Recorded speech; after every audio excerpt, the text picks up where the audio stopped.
Nuevamente, hermanos, les saludo en el nombre de Cristo Jesús. Yo espero que todos estemos contentos. Yo espero que todos estemos felices disfrutando de este bonito sábado, hermano. Sin duda alguna, Dios nos ha dado muchas bendiciones y estamos seguros que nos va a dar muchas bendiciones en el transcurso de este día y también en el transcurso de nuestra vida. Oremos nuevamente a nuestro Dios. Padre nuestro que estás en los cielos, santificado y alabado sea tu bendito nombre.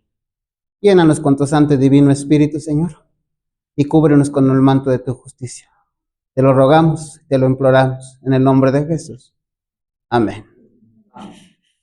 Bien, hermanos, quiero preguntarle a nuestras visitas, nuestra hermana Marta, nuestra hermana Imelda, ¿tiene un problema de tiempo? Hermana Marta no, hermana tampoco. Bueno, entonces, ¿y los demás? Bueno, yo creo que tampoco, ¿verdad? Hasta las 8 de la noche dijo, bueno, para ver si nos alcanza la garganta. Yo pienso que sí. Bien, quiero hablarles, hermanos, un poquito, unos 2 minutos del país de Japón. Un país muy pequeño que después de la Segunda Guerra Mundial estaba devastado. Algo de historia que creo que todos hemos escuchado. Habían estallado por ahí, ¿cuántas bombas? Una bomba, pero había destruido de una manera casi total a dos ciudades, Hiroshima y Nagasaki. ¿Verdad que sí? Y entonces se propusieron los japoneses llegar a ser el número 1. ¿Cómo lo lograron o no lo lograron? Lo lograron. ¿Cómo lo hicieron? Con una filosofía, hermanos, que se las comparto. Pensaron en 4 palabras: ser, hacer, estar y tener. Ese fue su secreto, decimos que ser trabajador, ser productivo, ser el más puntual, ser el más limpio y ser el que nunca iba a faltar al trabajo. ¿Sí lo entendemos? El más puntual, el que nunca faltaba, nunca iba a faltar al trabajo, productivo, puntual y características que tenían que ver con su ser. Y ahora la segunda palabra, hacer. Hacer las cosas bien. Hacer las cosas súper bien. Esto les iba a llevar a estar bien. Y ahora sí, y solamente así, ahora iban a tener cosas. En otras palabras, tenía que pasar un tiempo para poder comprar, para poder tener. ¿Cuál es el problema de nosotros? Así es, sin llegar a los primeros. Hermanos, ¿lo logró la ciudad de Japón? Lo logró. Vamos ahora a la Biblia. Yo espero que nadie, el enemigo, le haya puesto un pensamiento así. Va a hablar de Japón, pues eso para qué te sirve. Mejor ponte a leer otra cosa. Espero que nadie le haya llegado a eso, porque ahorita van a ver la relación. Vamos al libro de Números, capítulo 20.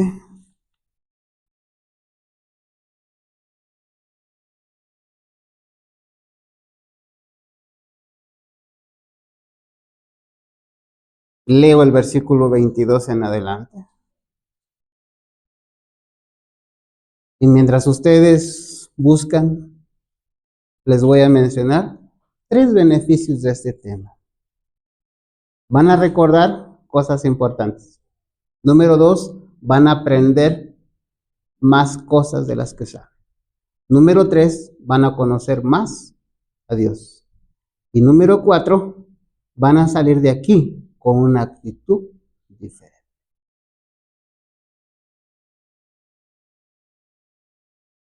Hermana Belina, ¿por qué menciono estos beneficios?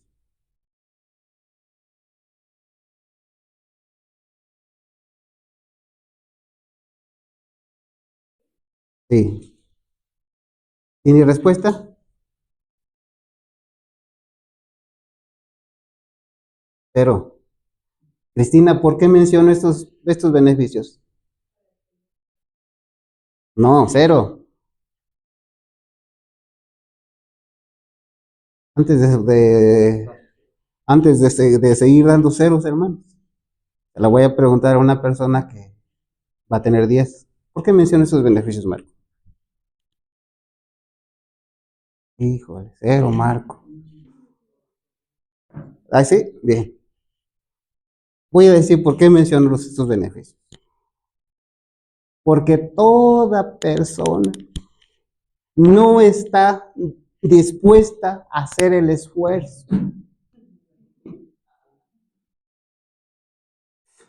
Toda persona no está dispuesta a hacer el esfuerzo si no ve los beneficios.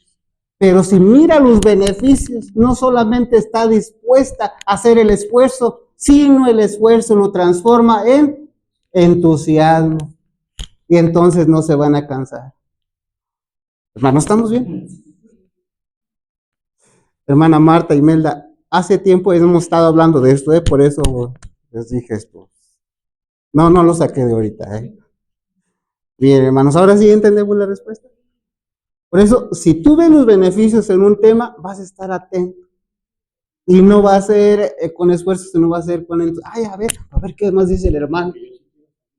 Tengo ganas un poquito de hacer del baño, pero mejor me aguanto. De tomar agua, pero mejor me aguanto, porque, hermanos, me hago entender. Bien, ahora sí, después de poner ceros a algunos de ustedes, vamos a leer Números, capítulo 20, 22 en adelante. Y partiendo de Cades los hijos de Israel, toda aquella congregación vinieron al monte Hor. Y Jehová habló a Moisés y a Aarón en el monte de Hor, en la frontera de la tierra de Edom, diciendo: Aarón será reunido a su pueblo, pues no entrará en la tierra que yo di a los hijos de Israel, por cuanto fuisteis rebeldes a mi mandamiento en las aguas de la rencilla. Toma Aarón y Eleazar su hijo, y hazlo subir al monte de Hor, y desnuda Aarón de sus vestiduras, y viste con ellas Eleazar su hijo, porque Aarón será reunido a su pueblo, y allí morirá. Y Moisés hizo como Jehová le mandó, y subieron al monte de Hor a la vista de toda la congregación. Y Moisés desnudó a Aarón de sus vestiduras, y se las vistió Eleazar su hijo, y Aarón murió allí en la cumbre del monte. Y Moisés y Eleazar descendieron del monte. Y viendo toda la congregación que Aarón había muerto, le hicieron duelo por 30 días todas las familias de Israel. ¿Entendemos lo que leímos? ¿Qué tan importante era Aarón para Moisés? ¿Mucho o poco? Su compañero, hasta su hermano de carne. Hermano, si a ti te dijera Dios, sube con tu hermano allá porque tu hermano va a morir, por lo menos te agarrarías a llorar. ¿Qué hizo Moisés? Aarón, sube, ve a tu familia porque ya no la vas a volver a ver, por lo menos en un rato. ¿Qué hizo Aarón? ¿Recuerdan del llorón aquel que Dios le dijo te vas a morir y que empezó a llorar? ¿Qué diferencia? ¿Qué diferencia, hermano?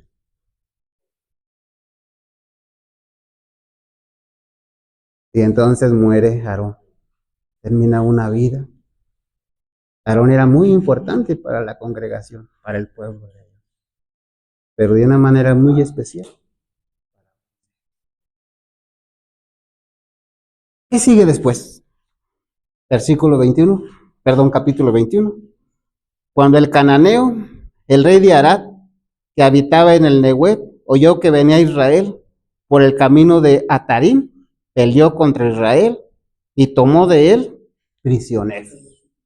El 1. A ver, ¿está diferente ahí?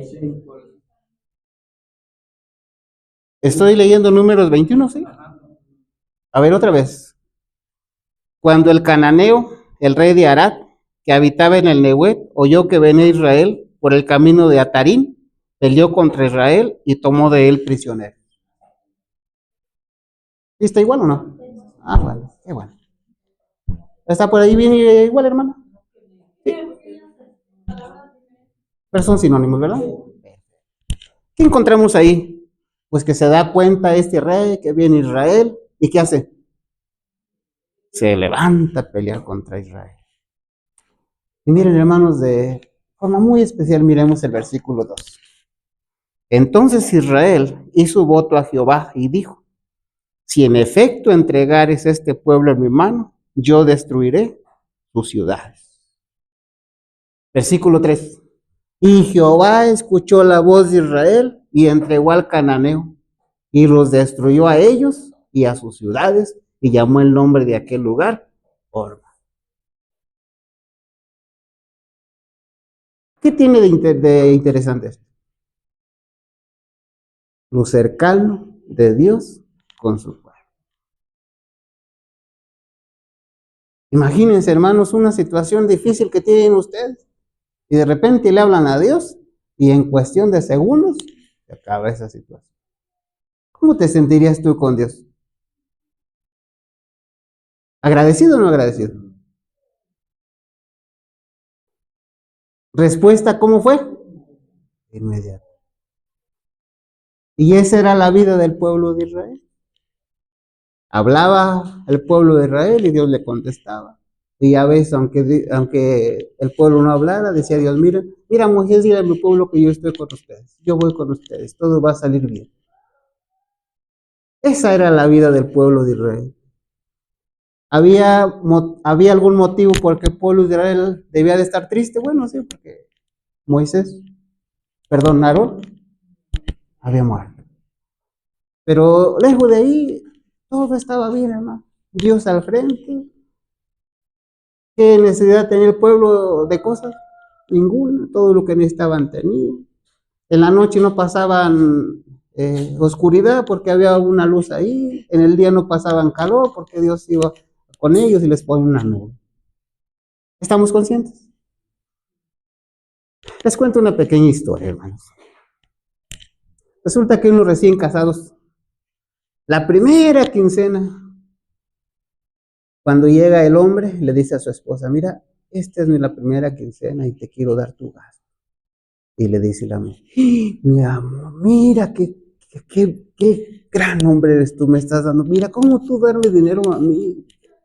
Muchas gracias, te lo agradezco y muchos agradecimientos. Cuando pasa el tiempo, años, no muchos, llega el hombre y hace lo mismo. Mira, te traje tu gasto, déjalo por allá. ¿Vemos la diferencia? La mujer se había acostumbrado a recibir las cosas del hombre, que ahora ni siquiera las gracias le da. ¿Entienden por qué les dije esto? Porque así pasó con el pueblo de Israel. En el capítulo 5 de Éxodo, si ustedes ven, cuando Moisés les dice que Dios les va a librar, los va a sacar de la esclavitud, en ese momento se arrodillan y adoran, agradecidos con Dios. Pero ahorita, hermanos, que Dios les está ayudando a librar una batalla, lo toman como algo normal. Y aquí me detengo un poquito para hacerte la pregunta a ti, ¿no? ¿No haremos lo mismo como iglesia, hermano? ¿No haremos lo mismo como familias? ¿No haremos lo mismo como personas alguna vez? ¿Alguna vez valorizas tú lo que Dios te da diariamente? Antes de que te diera ese trabajo que ahora tienes, ¿cómo le pedías? Pero ahora que tienes ese trabajo, ahora que tienes dinero, ya se te hace que salvo. No, hermano. Y tristemente, cuando no tenemos algo, a veces hasta le prometemos cosas a Dios a cambio de. Y cuando llegan esas cosas, leímos hace un momento que, ¿se acuerdan lo que hizo Israel? Hicieron un voto. Hicieron un voto. Y entonces, ¿qué sigue después, hermanos?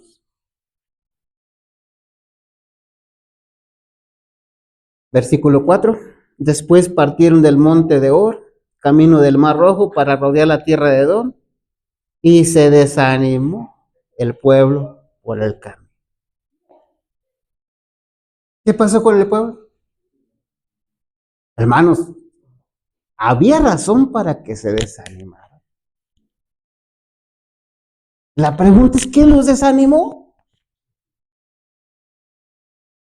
Pero estaban bien. Ellos hablaban y Dios les contestaba. Pidieron que ganaran aquella guerra y la ganaron. Les faltaba comida, les faltaba agua. Hermanos, tenían todo. Entonces, ¿cuál fue la razón por la que se desanimaron? Les voy a adelantar algo, hermanos. Les voy a adelantar algo. Así como Japón utilizó cuatro cosas para salir adelante, aquí vamos a ver 4 cosas que el pueblo de Israel utilizó, pero no para salir adelante, sino para irse abajo. Después del desánimo, vino la murmuración. Después de la murmuración, ahora vino la amargura. Y ahora, después de la amargura, vino el descontento. Ahora, hermano, mira, ve esas 4 cosas y piensa, ¿cómo será una persona desanimada, murmuradora, amargada y descontenta? ¿Cómo será una persona así? ¿Cómo será una iglesia así? Pareciera ser, hermanos, que la situación empezó en el desánimo, pero no. La situación empezó en dejar de ser agradecido, en dejar de valorizar. Después de esto, ahora vino el desánimo, la murmuración, la amargura y el descontento. ¿Cómo será una persona así? ¿Cómo será una iglesia así? ¿Cómo será una familia así? Desanimada, murmuradora, criticona, pues, amargada y descontenta. Hermanos, ¿te gustaría ser una persona así? Así como Japón utilizó 4 cosas para salir adelante, hermano. Pero aquí el pueblo de Israel utiliza 4 cosas para irse hasta abajo.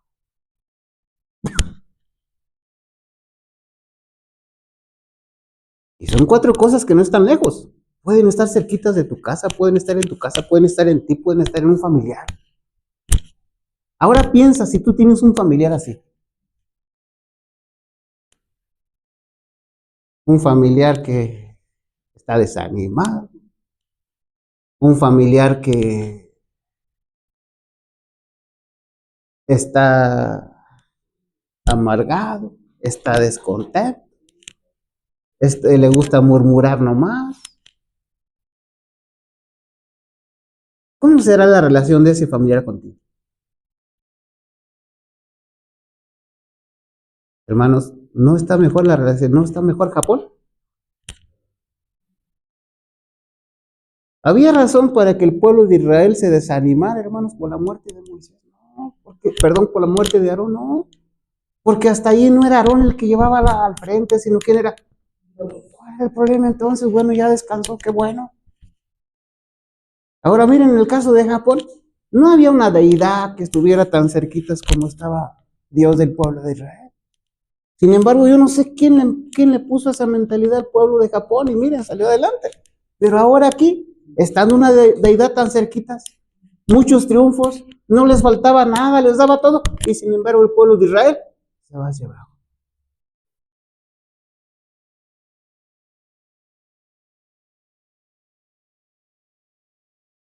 Japón sí tenía razón de estar desanimado. Ahí no estamos hablando de una muerte, estamos hablando de cuánto.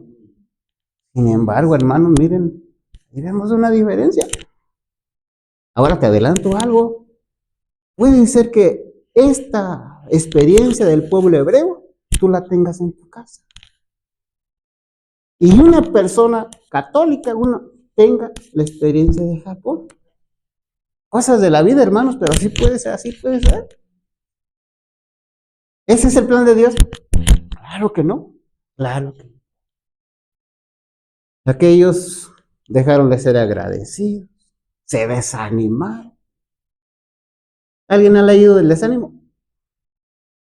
¿Qué dice la hermana Juárez del desánimo? Tenemos el deber de quitarlo de nuestra vida, con la ayuda de Dios, de combatirlo. Porque el desánimo, hermanos, el diablo lo va a aprovechar y mucho para tirarnos hasta abajo. Y fue lo que hizo tal vez con el pueblo. Pero Dios dice, a ver, está bien, debo de hacer algo. ¿Qué hace? Vamos a leerlo. Versículo 4. Después partieron del monte de Or, camino del Mar Rojo, para rodear la tierra de Edom, y se desanimó el pueblo por el camino. Y habló el pueblo contra Dios y contra Moisés. ¿Por qué nos hiciste subir de Egipto para que muramos en este desierto? Pues no hay pan ni agua, y nuestra alma tiene fastidio de este pan tan liviano. ¿Ven lo que están diciendo? Ese pan tan liviano con todos los nutrientes, con todo lo que ellos necesitaban. Y les enfadó. Bueno, no. Es más, lo pueden hacer de muchos sabores. Cocido, pues, muchos sabores. Muchos sabores. ¿Sí? Así como podemos cocinar la soya de muchas formas, muchas maneras, así como podemos cocinar los frijoles de muchas formas, muchas maneras, hermano. Pero, hermanos, Dios es Dios vivo. Dios es nuestro Padre. Y dice Dios, bueno, voy a hacer algo, pues. Entonces, versículo 6. Y Jehová envió entre el pueblo serpientes ardientes que mordían al pueblo y murió. ¿Cuánto? Ahora sí no fue Aarón nada más. Sí. A ver, para que levanten el ánimo, para que se animen. ¿Se entiende cómo trabaja Dios, hermano? ¿Se entiende dónde está la causa de nuestros problemas a veces? No en Dios, ni siquiera en las circunstancias, en nosotros mismos con nuestras actitudes. A los hombres se les olvidó agradecer, ya no valorizaban, ahora vino el desánimo, luego la murmuración, luego la amargura y luego el descontento. Dice Dios, bueno, está bien, para que valoren lo que es. ¿Cómo es vivir ahora con serpientes? A cómo era sin serpientes. Hermanos, el desierto por naturaleza está lleno de ¿qué? De serpientes. Y por donde andaba el pueblo eran estas serpientes, se le llamaba serpientes ardientes porque cuando mordían dolía como una brasa ahí. Y Jehová envió entre el pueblo serpientes ardientes que mordían al pueblo y murió mucho pueblo de Israel. Hermanos, en pocas palabras, Dios no apareció serpientes y se las echó al pueblo. Ya estaban. Únicamente lo que hizo Dios fue retirar su protección que por tanto tiempo el pueblo había tenido y que nunca valorizó. Nunca encontramos al pueblo diciendo, Señor, gracias porque las serpientes no nos pican. Nunca valorizaron. Ahí está la situación. Algo que te puede pasar a ti, algo que le puede pasar a mí, algo que le puede pasar a la iglesia, algo que puede pasar a tu familia, por mal agradecidos. Platicaba hace un rato con una hermana sobre la palabra gracias. Y le comentaba que hace tiempo atrás, cuando yo llegaba a una parte, a un trabajo, a veces me encontraba una persona y le decía así, gracias. Y algunas veces me decía, gracias, que estés bien.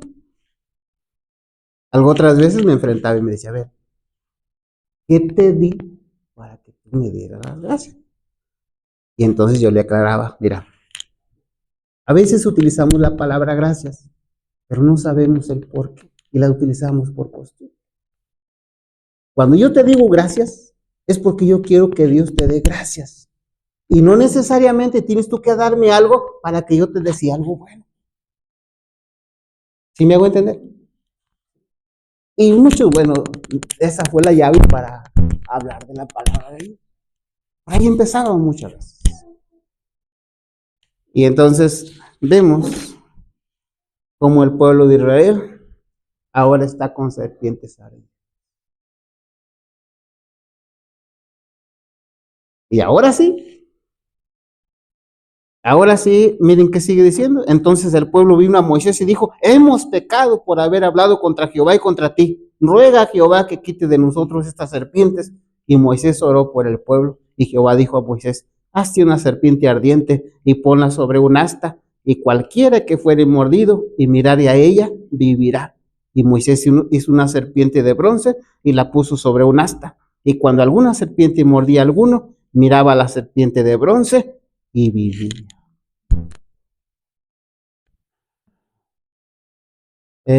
Vamos a 2 Corintios 5:21.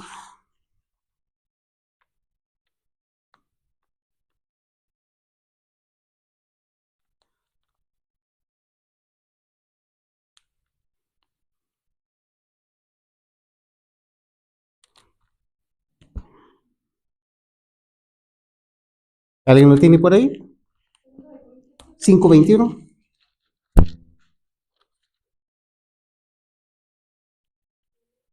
Sí, por favor.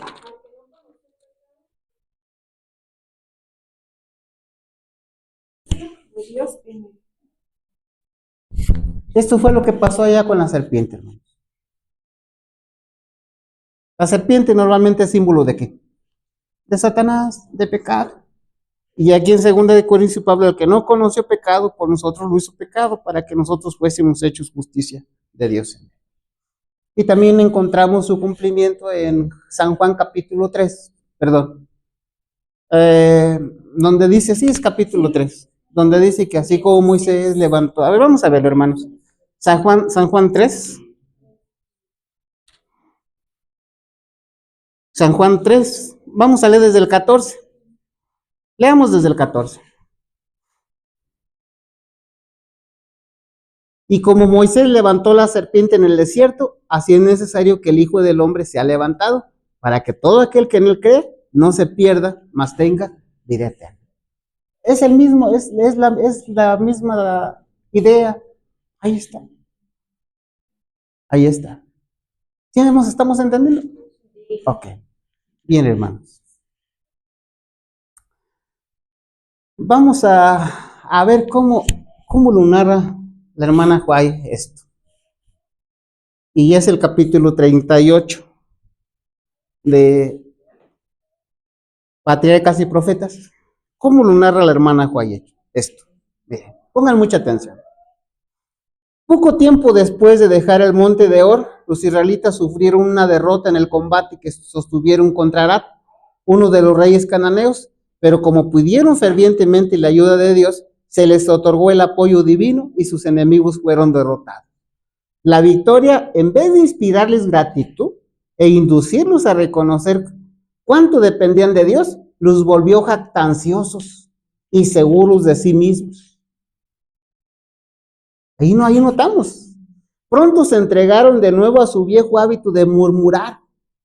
Estaban ahora descontentos porque no se había permitido a los ejércitos de Israel que avanzaran sobre Canaán inmediatamente después de su rebelión al oír el informe de los espías, casi 40 años antes.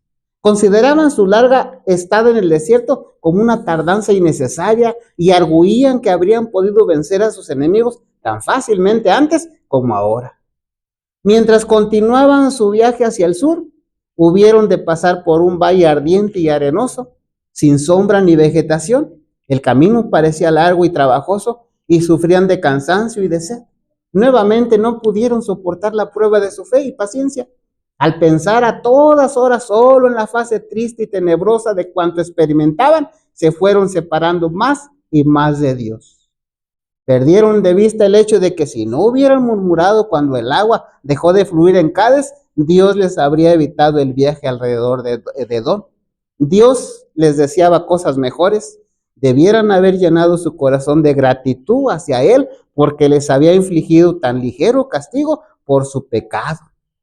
En vez de hacerlo, se jactaron diciendo que si Dios y Moisés no hubiesen intervenido, ahora estarían en posesión de la tierra prometida. ¿Cómo ven, hermano? Después de acarrearse dificultades que les hicieron la suerte mucho más difícil de lo que Dios se había propuesto, le culparon a él de todas sus desgracias. Sintieron amargura con respecto al trato de Dios con ellos y por último sintieron descontento por todo. Egipto les parecía más halagueño y deseable que la libertad y la tierra a la cual Dios les conducía. Cuando los israelitas daban rienda suelta a su espíritu de descontento, llegaban hasta encontrar faltas en las mismas bendiciones que recibían. Y habló el pueblo contra Dios y Moisés: ¿por qué nos hiciste subir de Egipto para que muramos en este desierto? Que ni hay pan ni agua, y nuestra alma tiene fastidio de este pan tan liviano. Números 21:5. Moisés indicó fielmente al pueblo la magnitud de su pecado. Era tan solo el poder de Dios lo que les había conservado la vida en el desierto grande y espantoso, de serpientes ardientes y de escorpiones y de sed, donde ningún agua había. Deuteronomio 8:15. Cada día de su peregrinación habían sido guardados por un milagro de la vida divina, por un milagro de la divina misericordia. En toda la ruta en que Dios los había conducido, habían encontrado agua para los sedientos, pan del cielo que les mitigaba el hambre, y paz y seguridad bajo la sombra de la nube de día y el resplandor de la columna del fuego de noche. Los ángeles les habían asistido mientras subían las alturas rocosas o transitaban por los ásperos senderos del desierto. No obstante, las penurias que habían soportado, no había una sola persona débil en todas sus filas. Los pies no se les habían hinchado en sus largos viajes, ni sus ropas habían envejecido. Dios había subyugado y dominado ante su paso las fieras y los reptiles ponzoñosos del bosque y del desierto. Si a pesar de todos estos notables indicios de su amor el pueblo continuaba quejándose, el Señor iba a retirarle su protección hasta cuando llegara a apreciar su misericordioso cuidado y se volviera hacia él arrepentido y humillado. ¿Entendemos esto, hermano? Porque había estado escudado por el poder divino, Israel no se había dado cuenta de los innumerables peligros que lo habían rodeado continuamente. En su ingratitud e incredulidad había declarado que deseaba la muerte y ahora el Señor permitió que la muerte le sobreviviera. Así es. Las serpientes venenosas que pululaban en el desierto eran llamadas serpientes ardientes a causa de los terribles efectos de su mordedura, pues producía una inflamación violenta y la muerte al poco rato. Cuando la mano protectora de Dios se apartó de Israel, muchísimas personas fueron atacadas por estos reptiles venenosos. Hubo entonces terror y confusión en todo el campamento. En casi todas las tiendas había muertos o moribundos. ¿Sí entendemos lo que son las tiendas, verdad? En cada familia, en cada casa. Todos estaban atareados para asistir a los dolientes o con cuidado angustioso trataban de proteger a los que aún no habían sido heridos. Ninguna murmuración salía ahora de sus labios. Qué cosas. Imagínense. Así es, hermano, que tú y yo, si somos murmuradores, cuidado, cuidado, porque ahí está el remedio. que no nos gusta tanto. Cuando comparaban sus dificultades y pruebas anteriores con los sufrimientos por los cuales estaban pasando, ahora aquellas les parecían balades sin importancia. ¿Sí? Algún día tal vez te pase a ti. ¿Sí? Algún día te pase a ti. Llega una enfermedad fuertecita y dices, y en aquella ocasión, ¿cómo estaba yo renegando porque tenía gripa? ¿Sí? Hermanos, disfrutemos lo que Dios nos da. Siempre va a haber personas que van a estar con situaciones más fáciles que las de nosotros, pero muchísimas que van a tener situaciones más difíciles que las de nosotros. Disfrutemos lo que tenemos, hermanos. Seamos felices, valoremos y sobre todo seamos agradecidos. Ahora sí, hermanos, miren, con las serpientes y con la situación que ya ustedes vieron, ahora miren qué hace el pueblo. El pueblo se humilló entonces ante Dios. Muchos se acercaron a Moisés para hacerle sus confesiones y súplicas. Pecado hemos, dijeron, por haber hablado contra Jehová y contra ti. Números 21, 7 al 9. Poco antes le habían acusado de ser su peor enemigo, la causa de todas sus angustias y aflicciones. Pero aún antes que las palabras dejaran sus labios, sabían perfectamente que los cargos eran falsos y tan pronto como llegaron las verdades y las verdaderas dificultades, corrieron hacia él como a la única persona que podía interceder ante Dios por ellos. Ruega a Jehová, clamaron, que quite de nosotros estas serpientes. ¿Qué hubieras hecho tú en lugar de Moisés?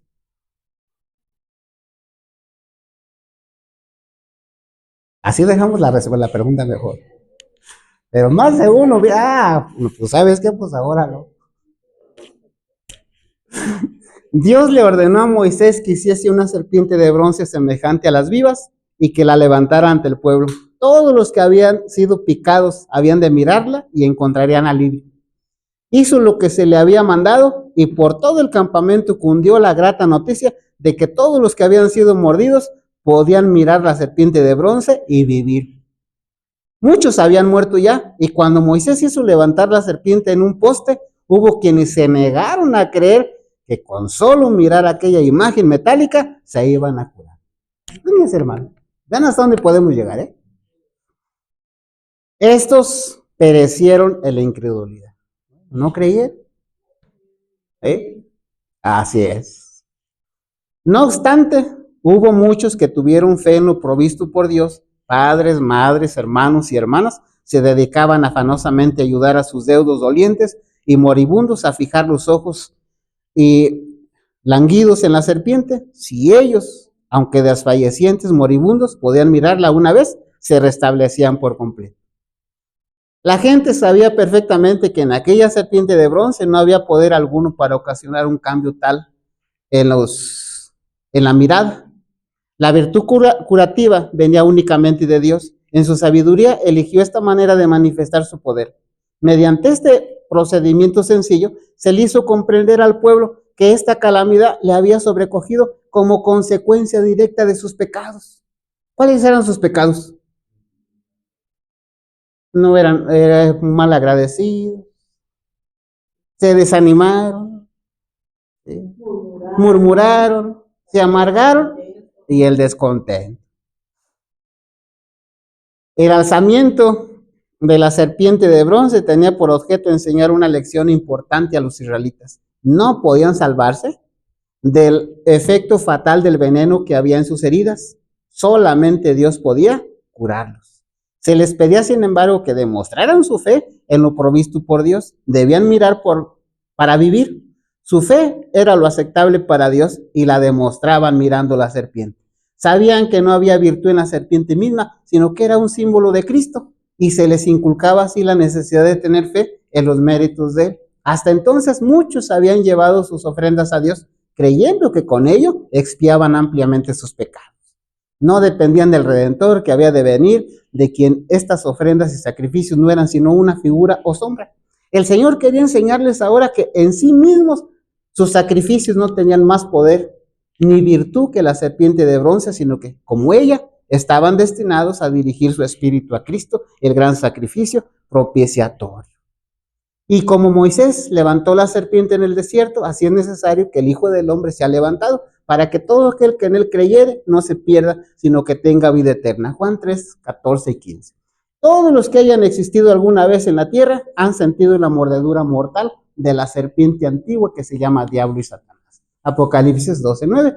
Los efectos fatales del pecado pueden eliminarse tan solo mediante lo provisto por Dios. Los israelitas salvaban su vida mirando la serpiente levantada en el desierto. Aquella mirada implicaba fe. Vivían porque creían la palabra de Dios y confiaban en los medios provistos para su restablecimiento. Así también puede el pecador mirar a Cristo y vivir. Recibe el perdón por medio de la fe en el sacrificio expiatorio, en contraste con el símbolo inerte e inanimado. Cristo tiene poder y virtud en sí para curar al pecador arrepentido. Aquí el pecador no puede salvarse a sí mismo, tiene sin embargo algo que hacer para conseguir la salvación. Al que a mí viene, no le echo fuera, Juan 6:37, pero debemos ir a Él y cuando nos arrepentimos de nuestros pecados, debemos creer que nos acepta y nos perdona. La fe es el don de Dios, pero el poder para ejercitarla es nuestro. La fe es la mano de la cual se vale el alma para asir los ofrecimientos divinos de gracia y misericordia. Nada, excepto la justicia de Cristo, puede hacernos merecedores de una sola de las bendiciones del pacto de la gracia. Muchos son los que durante largo plazo han deseado obtener estas bendiciones, pero no las han recibido porque han creído que podían hacer algo para hacerse dignos de ellas. No apartaron las miradas de sí mismos ni creyeron que Jesús es un Salvador absoluto. No debemos pensar que nuestros propios méritos nos han de salvar. Cristo es nuestra única esperanza de salvación y en ninguno otro hay salvación porque no hay otro nombre debajo del cielo dado a los hombres en que podamos ser salvos. Hechos 4:12. Ya casi estamos terminando, hermanos. ¿Ya se cansaron? No. Ok. Cuando confiamos plenamente en Dios, cuando dependemos de los méritos de Jesús como Salvador que perdona los pecados, recibimos toda la ayuda que podamos desear. Nadie mire a sí mismo como si tuviera poder para salvarse. Precisamente porque no podíamos salvarnos, Jesús murió por nosotros. En Él se cifra nuestra esperanza, nuestra justificación y nuestra justicia. Cuando vemos nuestra naturaleza pecaminosa, no debemos abatirnos ni temer que no tenemos Salvador, ni dudar de su misericordia hacia nosotros. En ese mismo momento nos invita a ir a Él con nuestra debilidad y ser salvos. Muchos de los israelitas no vieron ayuda en el remedio que el cielo había designado. Por todas partes los rodeaban los muertos y moribundos y sabían que sin la ayuda divina su propia suerte estaba sellada. Pero continuaban lamentándose y quejándose de sus heridas, de sus dolores, de su muerte segura, hasta que sus fuerzas se agotaron, hasta que los ojos se les pusieron vidriosos cuando podían haber sido curados instantáneamente. Miren la necedad, hermanos. Si conocemos nuestras necesidades, no debemos dedicar todas nuestras fuerzas a lamentarnos acerca de ellas. ¿Sí se entiende eso? ¿Sí se entiende o no? Aunque nos demos cuenta de nuestra condición impotente sin Cristo, no debemos ceder al desaliento, sino depender de los méritos del Salvador crucificado y resucitado. Miremos y viviremos. Jesús ha empeñado su palabra, salvará a todos los que acudan a Él, aunque muchos millones de los que necesitan curación rechazan la misericordia que les ofrece. A ninguno de los que confían en sus méritos lo dejará perecer. Muchos no quieren aceptar a Cristo antes que todo el misterio del plan de la redención les resulte claro. Se niegan a mirar con fe, a pesar de que ven que miles han mirado a la cruz de Cristo y sentido la eficacia de esa mirada. Muchos andan errantes por los intrincados laberintos de la filosofía en busca de razones y evidencias que jamás encontrarán, mientras que rechazan la evidencia que Dios ha tenido a bien darles. Se niegan a caminar en la luz del sol de justicia hasta que se les explique la razón de su resplandor. Todos los que insistan en seguir este camino dejarán de llegar al conocimiento de la verdad. Jamás eliminará Dios todos los motivos de duda. Da suficiente evidencia en qué basar la fe. Y si esta evidencia no se acepta, la mente es dejada en tinieblas. Si los que eran mordidos por las serpientes se hubieran detenido a dudar y a deliberar antes de consentir en mirar, habrían perecido. Es nuestro deber primordial mirar, y la mirada de la fe nos dará vida. Hermana Marta, ¿ya se cansó? No, qué bueno. ¿Imelda? Bueno. Bueno, pues si ellos no se cansaron, pues ustedes menos. Hermanos, no terminamos. Nos toca profundizar. Nos toca profundizar en esto. Y si en esto ustedes pusieron atención, ahora les pido que pongan más, porque ahora vamos a profundizar. Y vamos a hacer unas preguntas que son importantes.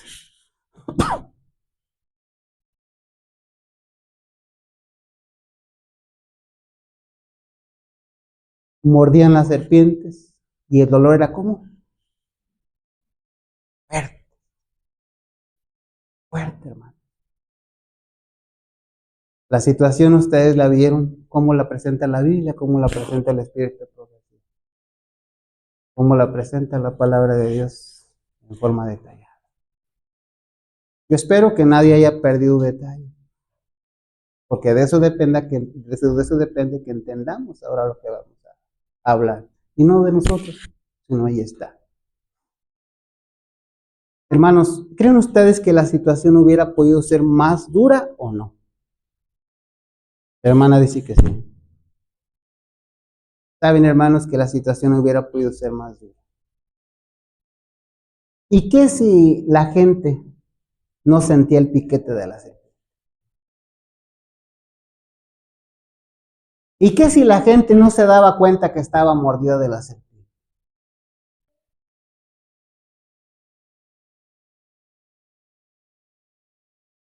¿Qué hubiera pasado en tal caso?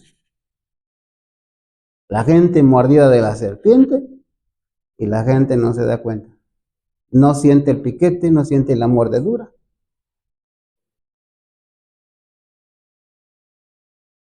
¿Y qué hubiera pasado?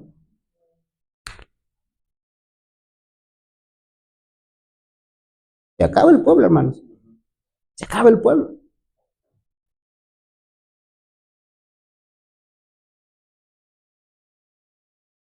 Cualquier persona, hermanos, que quiera rebatir lo que voy a decir, es válido, pero en su momento. Y cualquier persona que quiera rebatir, que lo haga con un escrito. ¿Cómo lo voy a hacer yo?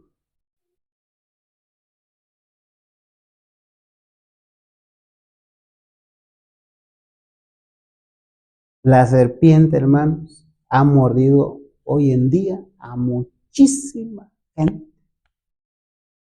¿Y saben cuál es el problema? La gente no se da. Mucha gente ha sido mordida por la serpiente. La gente no se da. Por eso la situación de antes es comparable con la de ahora.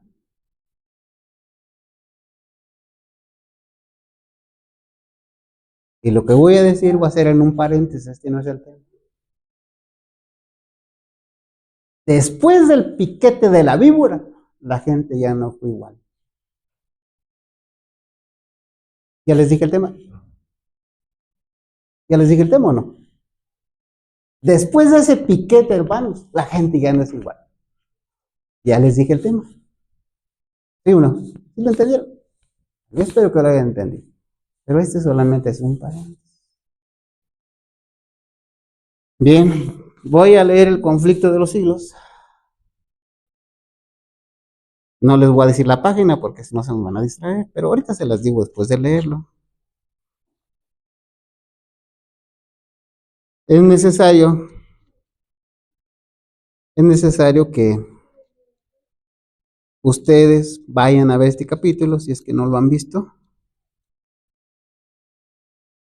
Y es necesario que con la ayuda de Dios ustedes se den cuenta, hermanos, si están mordidos de la serpiente. Porque la mordedura de la serpiente es para muerte.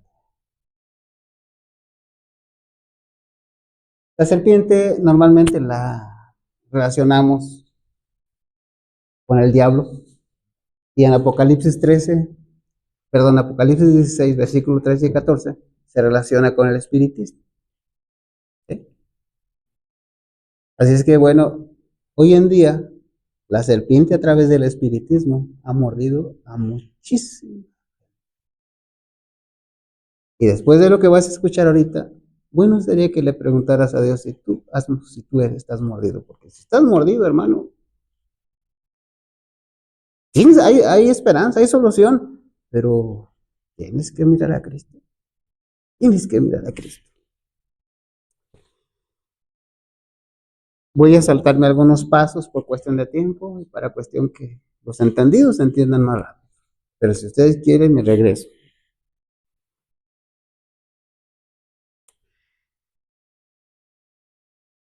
Es cierto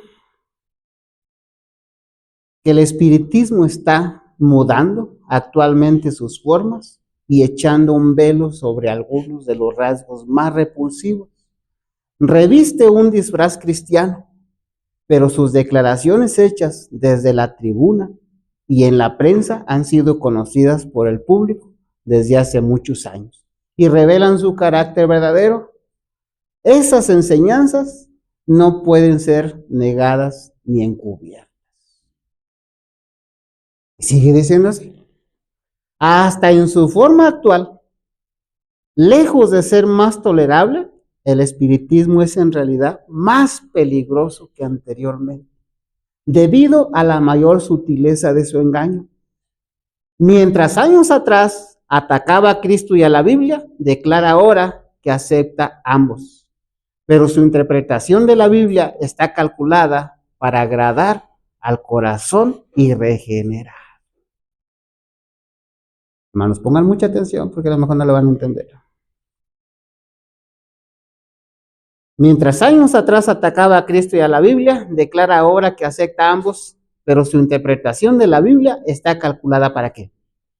Para agradar al corazón y regenerar. Al paso que anula el efecto de sus de sus verdades solemnes y vitales. Y ahora escuchen lo más importante, hermano. Y ojalá puedan entender esto.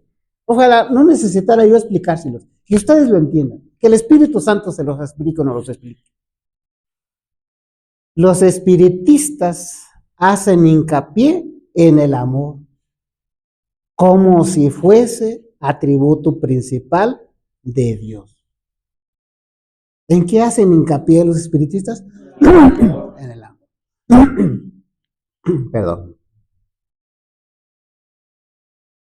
¿En qué hacen hincapié las iglesias de hoy en día? ¿Qué dicen? No reprendas a fulano, déjalo, pobrecito. Gente mordida por la serpiente, hermanos, sin ni cuenta. ¿Por qué el espiritismo no quiere que la gente sea reprendida? Para que la gente, para que no se arrepienta. Y si no se arrepiente, ¿cuál va a ser su destino? Hermanos, ¿han sabido ustedes que hay muchas iglesias donde está prohibido que se predique de cosas de reprensión? Está prohibido que se diga a las personas cosas que están haciendo mal, porque ¿qué dicen? Le vas a dañar su mente. Tú no eres nadie para juzgar. Espiritismo, hermano. ¿Y por qué es tan peligroso?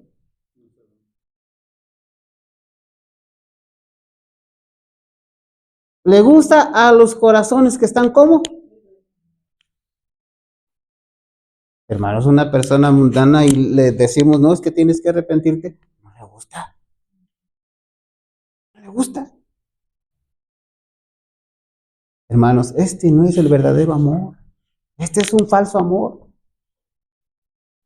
Vamos a seguir leyendo.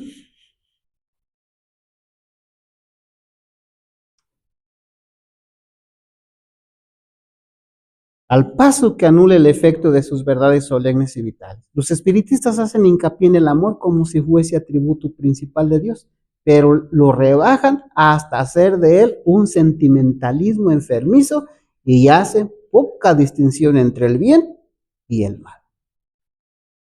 Hermanos, cosas de nuestro tiempo. Vean ustedes cómo nos han acusado de estar predicando mensajes de qué? De odio. El evangelio del terror, dice por allá algún pastor que aprecio. Hermanos, esto es espiritismo. ¿No dice Isaías 58 que tenemos que decirle al pueblo el pecado, su rebelión? ¿No dice Pablo que reprendamos a aquel que está haciendo esto, está haciendo el otro? Pero los espiritistas dicen, no le digas nada. Me estás juzgando, me estás criticando, cuando tú solamente le estás diciendo la verdad. Cuando tú le estás llamando un arrepentimiento. ¿Cuándo se ama más a una persona? ¿Cuando lo reprendes o cuando no lo reprendes? Muchísimas iglesias, hermanos, están así. Muchas iglesias.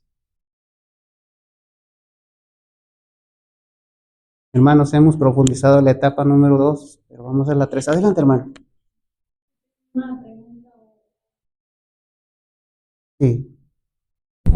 Siempre que, aunque sea la verdad, si una persona reprende a otra, tiene que tener la humildad también para ser reprendido.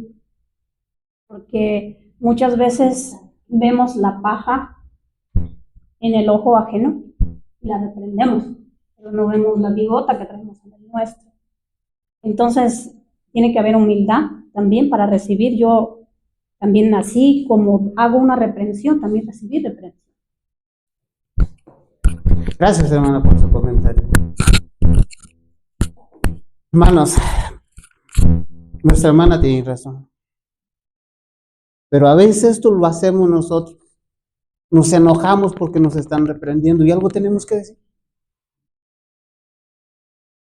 En mi persona, hermanos, y se los digo sinceramente, a mí si una persona me reprende por lo que yo estoy haciendo y ella está mal, yo le agradezco.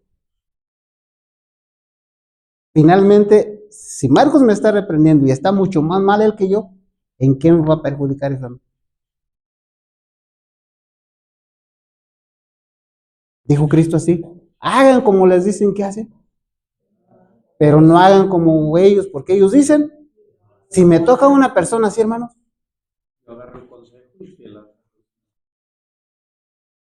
ella me reprendió, ella está mal y todo, ella se va al pozo, mientras esas palabras que me dijo a mí.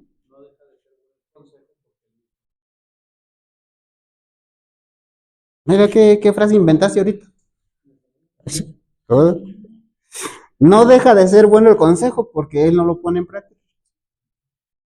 Ok, hermanos, vamos a la etapa 3 de profundidad. Hoy en día, ¿qué pasa en las familias con los hijos?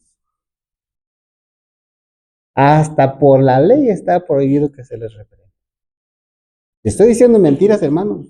Díganme. Está prohibido disciplinarlos. Hermanos, esto es espiritismo. Y como dice aquí, un sentimentalismo, hermano. Del papá, la mamá con el hijo, con la hija.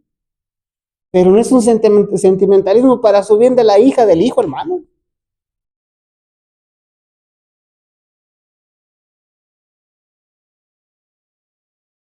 Y la situación no acaba ahí. Porque dice Pate, disculpe, hermano. Dice Pate, yo ni hijos tengo. Pero ¿qué pasa con el esposo? Ahí entra el sentimentalismo, que es espiritismo. ¿Qué pasa con la esposa? Ha llegado a tanto, hermanos, que hay lugares donde se para uno en el púlpito, no para hablar de Dios, sino para hablar de quién. En la semana mi esposa me reprendió, hermanos. Vienen de ver qué esposa tengo. Muchas gracias, porque no, me dio una. Y entonces dice el esposo así. El esposo dice así, ¿no? qué mal están aquel, qué mal está fulana. Es un sentimentalismo enfermizo que tiene por sus hijos, pero sin darse cuenta, es un sentimentalismo enfermizo que tiene por la esposa.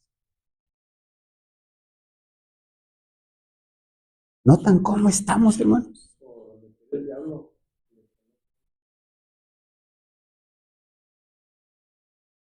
¿Mordidos por la serpiente o no mordidos por la serpiente? Sería cuestión de que forma muy personal y seria, seria, hermano. Platiques con Dios. Y algunos solteros dicen, yo ni tengo hijos y ni tengo esposa. Pero tienes algo que se llama mamá. ¿Y qué pasa con la mamá? El sentimentalismo igual. Ay, no, mi mamá no, con mi mamá no te metes.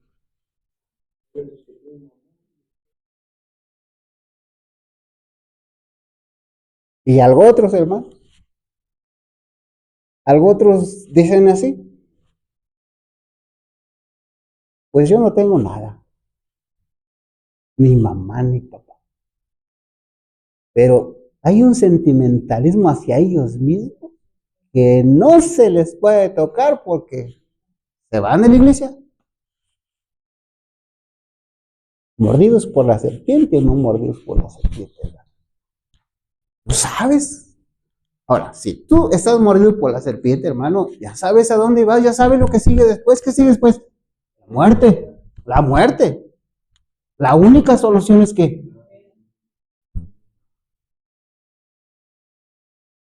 y con esto que el diablo nos quita el tiempo para leer la Biblia todos los días. Y con esto que el diablo pone tantas cosas en nuestra mente. Y con esto que nos están confundiendo con las redes sociales. Y con esto que nos están confundiendo con esto y con tantas cosas. Y llega el momento que tienes que ir a la tumba y te vas mordido de la serpiente. Ya sabes. Y llega el momento que viene Cristo y estás mordido por la serpiente y estás en esa situación sin ver a Cristo, ya sabes, hermano. Dios no se anda con juegos, hermano.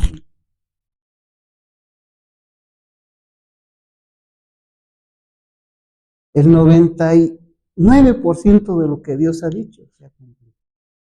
¿Quién te dice que el 1% no se va a cumplir?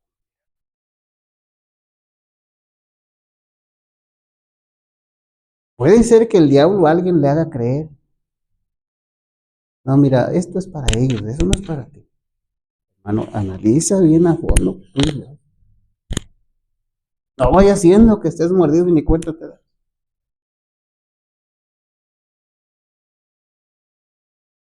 ¿Alguien no entendió? Hermano, yo lo invito de corazón. Lo invito de corazón de que vaya a Dios. Y si Dios dice, tú estás bien, no estás mordido y no te... Hermanos, qué bueno. Pero posiblemente te lleves una sorpresa. Porque Dios te va a abrir los ojos y te va a ver, te va a hacer cosas, te va a ver, que veas cosas como son, hermano. Libro de Apocalipsis, capítulo 16, estamos terminando ya, hermanas. Libro de Apocalipsis, capítulo 16.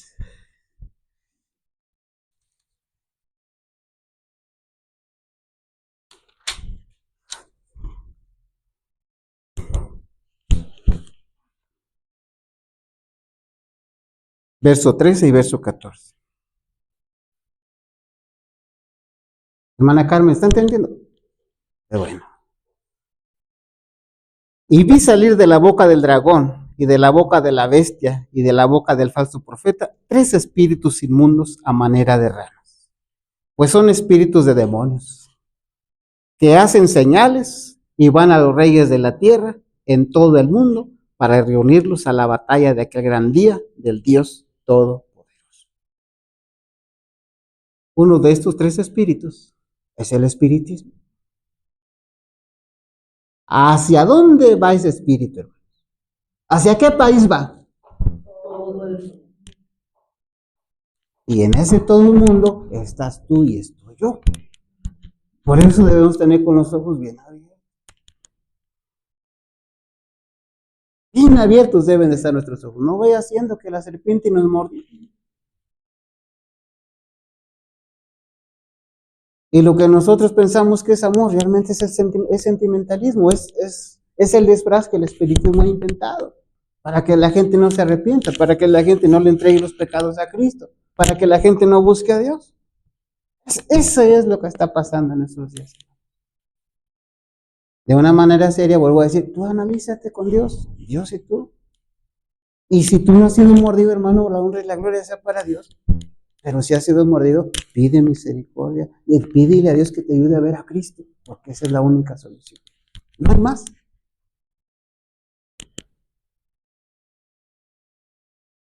Y a lo mejor dice Mario, no, pues yo nada de eso. Pero ¿qué el sentimentalismo con sus papás? Algunos a lo mejor hasta sentimentalismo por las mascotas. Sentimentalismo por los carros. Hermano, no les suena raro esto, ¿eh?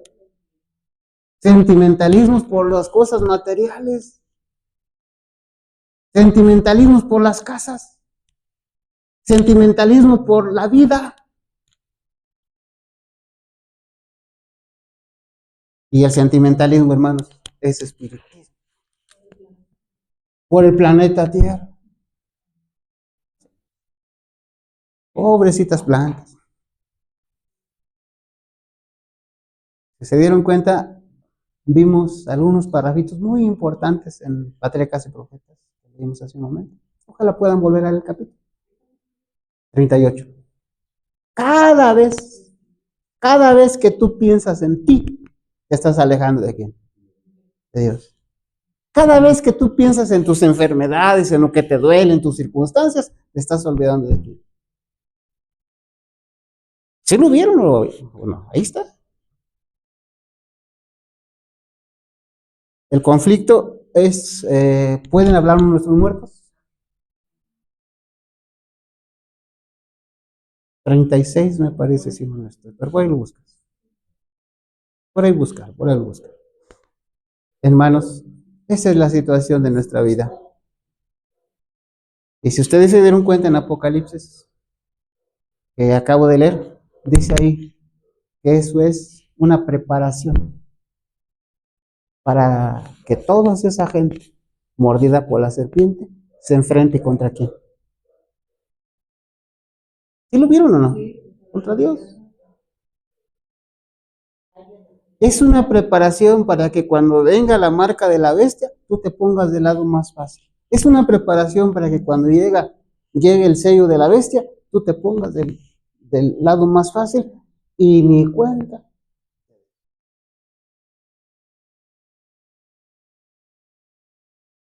Hermanos, tuve la oportunidad de platicar con varias personas antes de que recibieran un piquete. Y ahora que lo han recibido, resulta que su mente es totalmente diferente. Antes entendían un poquito las cosas de Dios y hoy no entienden nada. Y se me hace una cosa rara, porque esto que les estoy diciendo no es de una persona, son varias personas con las cuales yo dialogaba de las cosas de Dios, platicaba con las cosas de Dios y pensaban de una manera, pero ahora, hermanos, parece que les cambió su chip, su mentalidad. Y algunos más me han dicho, mira, mi papá, mi mamá, yo le hablaba de las cosas de Dios, aceptaban, pero ahora después de esto, ya no quieren saber nada. No fue cualquier cosa, hermano. No fue por cualquier cosa.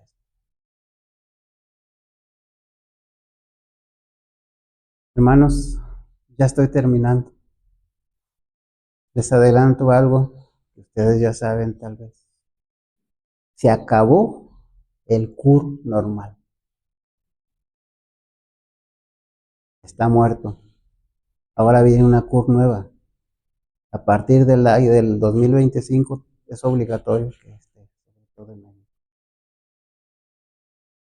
Para que tú saques esa CUR, te van a tomar tus huellas dactilares de todos los dedos y también de los ojos. Se le llama la CUR biométrica.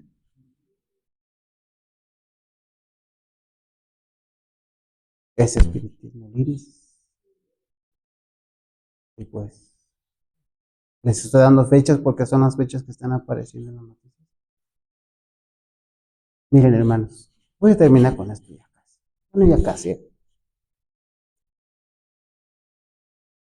Nos escandalizábamos meses atrás porque esto de la cur biométrica estaba apareciendo en algunos países. Y allá en esos países les estaban dando $50 a cada uno por ceder. ¿Sí? Y entonces muchos nos escandalizamos. Ay, ¿cómo es posible que por $50? Pues ahora muchos, hermanos. No va a ser por $50. Ahora va a ser gratis. ¿Me hago entender?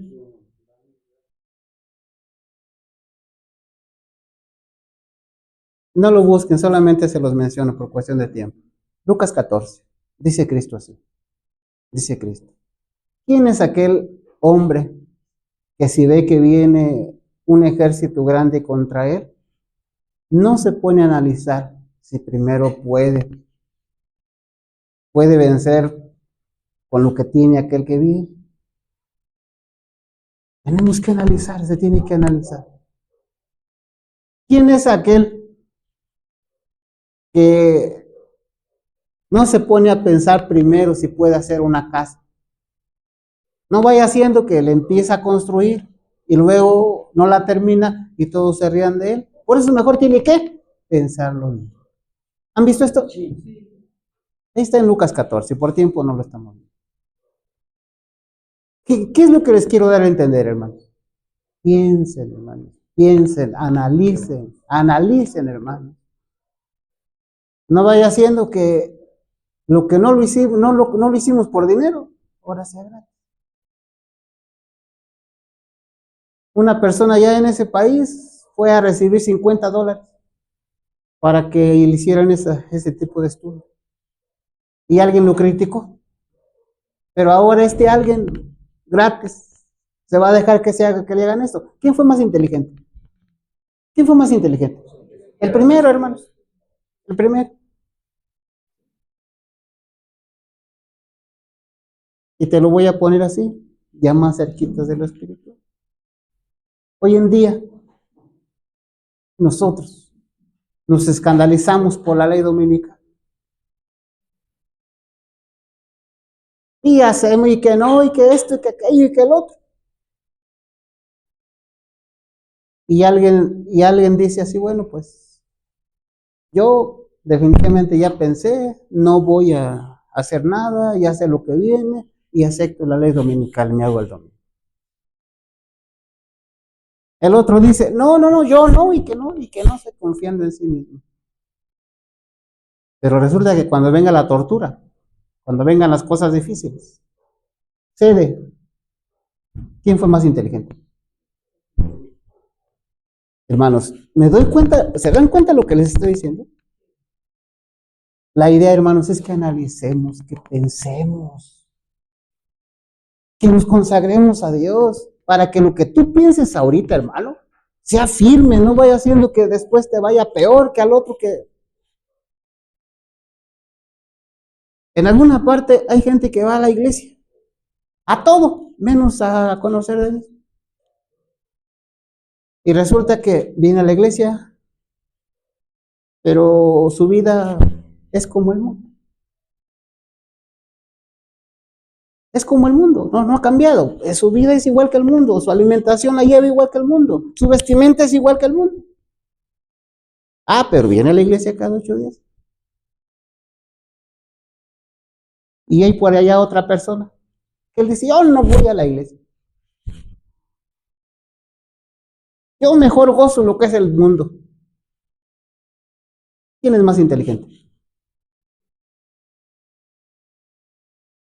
Hermanos, la idea que les quiero transmitir es la importancia de tomar en serio las cosas, de definirnos de una vez, no aquí y allá, no, y una vez definamos, hermano. Porque si al final no vamos a aguantar, ¿qué caso tiene ahorita que nos sacrifiquemos aquí en la iglesia? Hermanos, a mí me gusta que que esto esté lleno. Pero tengo que decir las verdades.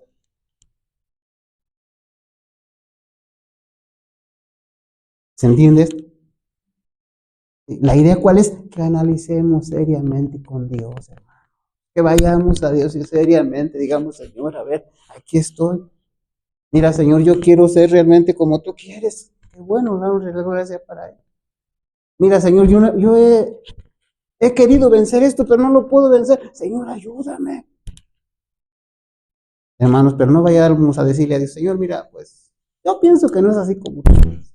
Eso si no lo hagamos. No lo hagamos. Valoricemos lo que Dios nos da.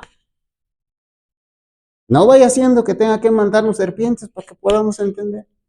Esas serpientes pueden convertirse en enfermedades, esas serpientes pueden convertirse en la economía austera, esas serpientes pueden convertirse en tantas cosas, hermanos, simplemente por no ser felices con lo que tenemos ahora. Ve, abre los ojos, abramos los ojos, cuántas cosas tenemos para ser felices, hermanos, y que realmente no valorizamos, y menos le agradecemos a Dios por lo que tenemos. ¿Dónde empezó el problema de la historia? Dejaron de agradecer a Dios. Luego vino el desánimo. Luego vino ¿qué? La murmuración. Luego vino la amargura. Y luego vino el descontento y vino lo demás. Hasta ahí los dejó Dios llegar, hasta el descontento. Y a ver, espérense. Estas cosas pueden pasar, hermanos, en tu vida, en mi vida, la familia, en tu familia, o pueden pasar en la iglesia. La serpiente está mordiendo cada vez más gente. Es delito y pronto por ley no se va a poder predicar cosas que la gente tiene que saber. Un país, hermanos, no me pregunten dónde, se me olvidó, pero hubo un país donde se predicó un mensaje, donde se difamó al Papa y la persona fue a la cárcel. Y para ustedes y para mí no fue difamación. Pero miren, por eso tú tienes que hacer de veras un examen bien cuidadoso con Dios a tu lado. Señor, de veras yo voy a aguantar. Señor, yo quiero consagrarme. O definitivamente, mira, Señor, yo no quiero nada de ti. Así, hermanos, mejor esas. Finalmente va a ser lo mismo.